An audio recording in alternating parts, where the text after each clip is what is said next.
Detail చూస్తే ప్రపంచవ్యాప్తంగా ప్రస్తుత పరిస్థితులు చూస్తే మూడో ప్రపంచ యుద్ధం వైపు అన్ని దేశాలు అడుగులు వేస్తున్నట్లే కనిపిస్తోంది.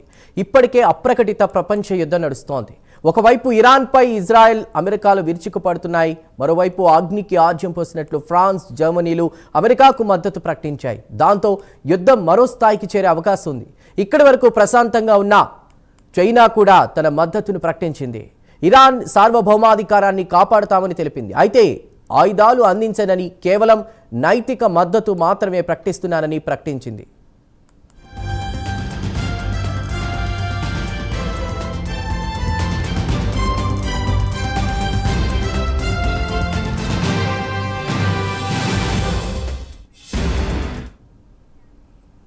చైనా ప్రకటనతో అమెరికా అలర్ట్ అయింది. వెంటనే చైనా రంగంలోకి దిగితే పరిస్థితి ఎలా ఉంటుందనేది అంచనా వేస్తోంది. ఇదే టైంలో కమ్యూనిస్టు దేశాలన్నీ ఒక్కటై అమెరికాపై దాడి చేస్తే ఎలా ఎదుర్కోవాలనే వ్యూహంపై ఫోకస్ పెట్టినట్టు తెలుస్తోంది.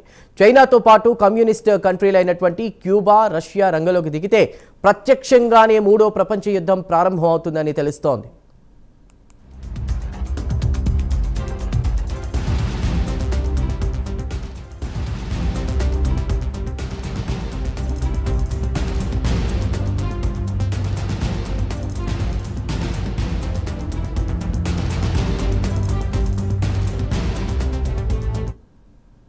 ప్రపంచంలో ఇప్పటికే రష్యా, ఉక్రెయిన్, ఆఫ్ఘనిస్తాన్, పాకిస్తాన్లు యుద్ధంలోకి దిగాయి.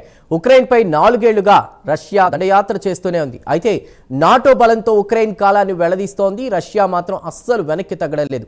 ఇక తాలిబాన్లు ఉగ్రవాదాన్ని ప్రోత్సహిస్తున్నారంటూ పాకిస్తాన్ దాడులు మొదలెట్టింది. ఓపెన్ వార్ అంటూ యుద్ధం డిక్లేర్ చేసింది. మరోవైపు ఆర్మేనియా, అజర్బైజాన్ల మధ్య ఉద్రిక్తతలు కొనసాగుతున్నాయి. ఇంకోవైపు థాయిలాండ్, కంబోడియా మధ్య సరిహద్దు వివాదం చల్లారడం లేదు. ప్రస్తుతం చాలా దేశాలు యుద్ధంలో మునిగిపోయాయి. విడివిడిగా యుద్ధం చేస్తున్న దేశాలు కూటమిలుగా ఏర్పడితే మాత్రం ప్రపంచం అల్లకల్లోలంగా మారుతుంది.